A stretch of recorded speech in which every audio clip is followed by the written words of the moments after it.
Lira एक ऐसे गांव में रहती थी जो एक अंधेरे जंगल के किनारे पर था। गांव वाले इसे फुसफुसाता जंगल कहते थे और इसके बारे में डरावनी कहानियां सुनाते थे।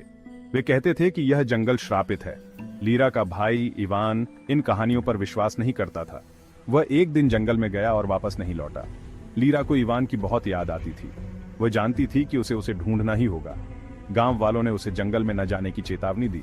उन्होंने कहा कि यह बहुत खतरनाक है। लीरा डरी हुई थी, लेकिन वह बहादुर भी थी। वह जानती थी कि उसे अपने भाई को ढूंढना है। एक सुबह लीरा ने खाने और पानी से एक बैग पैक किया। उसने अपनी मां को अलविदा चुंबन किया और फुसफुसाते जंगल में निकल पड़ी। पेड़ ऊंचे और घने थे। हवा में सन्नाटा छाया हुआ था। लीरा घंटों चलती रही। इवान का नाम पुकारती रही, लेकिन कोई जवाब नहीं आया।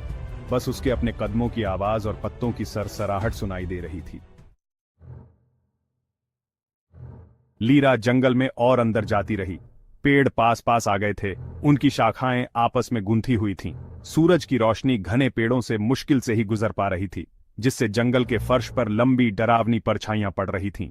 जैसे जैसे वह आगे बढ़ती गई, जंगल की आवाजें बदलती गईं। पक्षियों की प्यारी चहचहाहट की जगह अजीब फुसफुसाहट और सरसराहट ने ले ली। लीरा की हड्डी में सिहरन दौड़ गई, लेकिन उसने डर के आगे झुकने से इनकार कर दिया। उसे इवान के लिए मजबूत बनना था।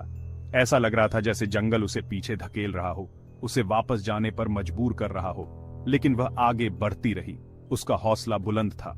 उसने इवान को आवाज दी। उसकी आवाज खामोश जंगल में गूंज उठी, लेकिन उसके कानों में सिर्फ खामोशी ही आई। जंगल का फर्श गिरी हुई शाखाओं और सड़े हुए पत्तों से भरा हुआ था, जिससे हर कदम एक चुनौती बन गया था। कांटों ने उसके कपड़े फाड़ दिए थे और मकड़ियों के जाले उसके चेहरे से चिपक गए थे। फिर भी लीरा आगे बढ़ती रही।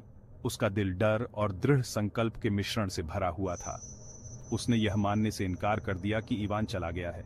चाहे कुछ भी हो जाए, वह उसे ढूंढ निकालेगी। जैसे ही लीरा फुसफुसाते जंगल में और गहराई में गई, वह एक ऐसी जगह पर पहुंची जहां नरम अजीब रोशनी फैली हुई थी।